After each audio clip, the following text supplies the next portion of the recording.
مبارک ہے وہ آدمی جو شریروں کی اصلاح پر نہیں چلتا اور خطاکاروں کی راہ میں کھڑا نہیں ہوتا اور ٹھٹھا بازوں کی مجلس میں نہیں بیٹھتا، بلکہ خداوند کی شریعت میں اس کی خوشنودی ہے اور اسی کی شریعت پر دن رات اس کا دھیان رہتا ہے۔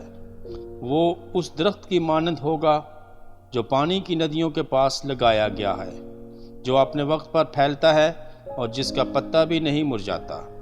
سو جو کچھ وہ کرے برابر ہوگا۔ شریر ایسے نہیں، بلکہ وہ بوسے کی مانند ہیں جسے ہوا اڑا لے جاتی ہے۔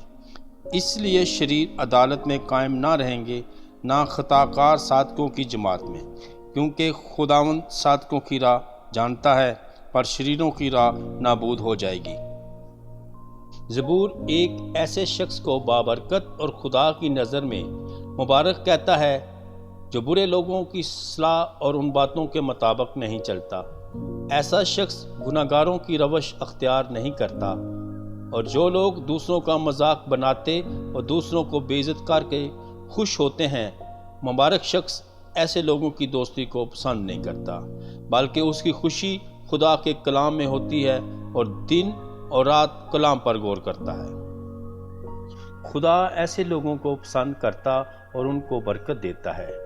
ایسے لوگوں کی موجودگی سے دوسرے لوگ بھی آرام پاتے اور ان سے برکت پاتے ہیں۔ ایسے شخص کے ہاتھوں میں بھی خدا برکت رکھتا ہے، وہ گھر میں اور باہر لوگوں میں بھی باعزت زندگی گزارتا ہے۔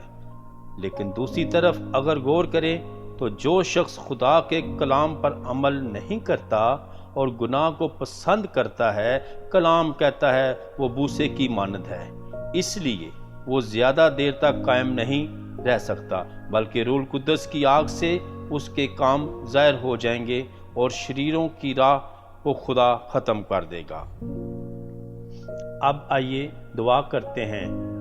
آسمانی باپ، تیرا کلام سچا اور برحق ہے، تیرا شکر ہو تو نے ہمیں اپنا کلام بخشا۔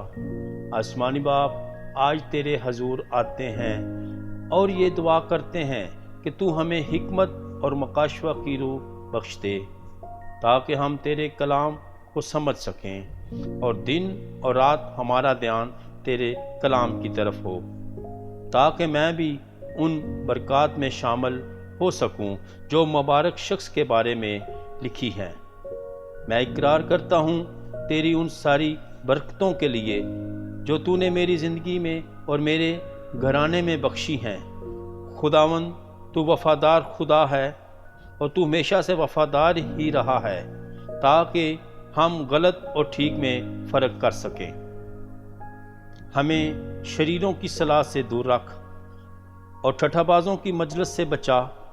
ہمارا دھیان تیرے عظیم کاموں پر ہو اور ہم تیری راہ پر چلتے رہیں، تاکہ جب تیرے حضور حاضر ہوں تو اس وقت ہم قائم رہیں۔ خداوند، تو ہماری روش سے واقف ہے، تو ہمارا اٹھنا بیٹھنا جانتا ہے، تو ہماری راہ کو دور ہی سے جان لیتا ہے۔ آسمانی باپ، ہمیں معاف کرنا اگر ہماری روش اور ہمارے کام تجھے پسند نہ آئیں۔ اپنے کلام سے ہماری کانٹ چھانٹ کر، تاکہ ہم ہمیشہ تیرے حضور مقبول ٹھہریں۔ یسوع مسیح کے نام سے یہ دعا مانگتے ہیں، آمین۔